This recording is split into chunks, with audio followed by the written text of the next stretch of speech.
की तरफ चलते हैं। इस वक्त जवाद साहब हमारे साथ मौजूद हैं। जवाद साहब, ये इस वक्त government of Pakistan ministry of climate change and environmental coordination, इनका जो लेटर जिसमें license to import genetically modified GM soybean grain drive there of direct use as a food feed और फला फला, इसमें ये कह रहे हैं कि जनाब in exercise of the power conferred under rule 11 of the Pakistan biosafety rule 2005 amended 2024 in bracket, ये 2024 में अमेंड हो गया। उस वक्त कोई मुंतखब हुकूमत नहीं थी, केयर टेकर गवर्नमेंट थी, और केयर टेकर गवर्नमेंट जो है उसका ये इस्तेकाक नहीं होता, मैंडेट नहीं होता। आपकी क्या ऑब्जर्वेशन थी इसके हवाले से?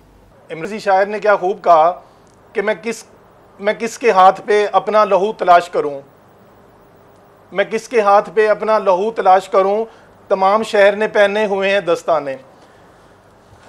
इमरान साहब, फर्स्ट ऑफ ऑल तो ये कि ये जो जीएमओ, ये जो सीड्स हैं, ये 2024 में जो केयर टेकर गवर्नमेंट ने इसको अलाउ किया या इसको अलाउ करवाया गया।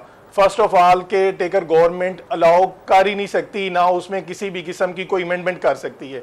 ये बड़ा वाज़ेह है, आपने भी इसका जिक्र ऑलरेडी कर दिया है। जो सेक्शन 230 इलेक्शन जो है, इलेक्शन का सेक्शन 230, उसमें बड़ा वाज़ेह है, आप भी समझते हैं लॉ को, मैं भी एक अदना सा तालिब इल्म हूँ कानून का, मैं भी थोड़ा सा समझता हूँ कि सेक्शन जो 230 है वो इस चीज़ की तशरीह करता है कि आप किसी भी किस्म की जो केयर टेकर गवर्नमेंट है वो किसी भी इस तरह के इदारे को वो कर नहीं सकती। मैं थोड़ा सा इसकी बैक पे जाना चाहूँगा।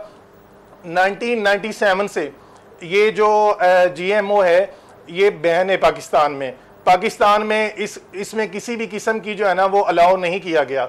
इमरान साहब, ठीक है, ये होता चलता आता है। 1997 में मैम ने भी इस पे बड़ी वाज़ह की कि 2005 में इसके जो है ना ऊपर वो बने हैं, रूल बने हैं। 2005 में जब इमरान साहब इस पे रूल बनते हैं या रूल बने हैं, तो उसके बाद उससे जो भी अगली हुकूमतें आती गई हैं उनमें से जितनी भी इलेक्टेड गवर्नमेंट आई हैं उन्होंने इसकी अमेंडमेंट नहीं की, उन्होंने इसको कहीं पे भी जो अलाउ नहीं किया। अब मैं गुजारिश ये करना चाह रहा हूँ कि आखिर क्या वजह पेश आई कि डीजी जो ईपीए इन्वायरमेंट है, डीजी जो इन्वायरमेंट है, उन्होंने आखिर इसकी क्या ज़रूरत पेश आई कि उन्होंने ये सारी चीज़ केयर टेकर गवर्नमेंट से जो है ना वो अलाउ करवानी चाहिए, या गवर्नमेंट जो केयर टेकर गवर्नमेंट है उसने ये अलाउ किया। ठीक है, मेरा सवाल जो मैंने किया है इदारों से, मैंने जो खत लिखा है वज़ीर आज़म पाकिस्तान को, मैंने खत लिखा है सदर पाकिस्तान को, मैंने खत लिखा है नैब को, मैंने आर्मी फोर्सेस को, जितने भी हमारे जो इदारे हैं, मैंने उन सारों से रिक्वेस्ट भी की है, इल्तिजा की है, और मैंने उनको ये कहा है कि आखिर ये क्या वजह है। ठीक है, मेरा ये यहाँ पे, मैं बैसियत पाकिस्तानी शहरी, मैं बैसियत कानूनदान, मेरा ये हक बनता है कि अगर मैं कहीं पे भी अपने मुल्क में कुछ गलत होता देखूं तो मैं उसके लिए आवाज़ उठाऊं। मैं एक अदना सा जो आवाज़ है वो बनाऊं, और मैं उस पर कोशिश की है।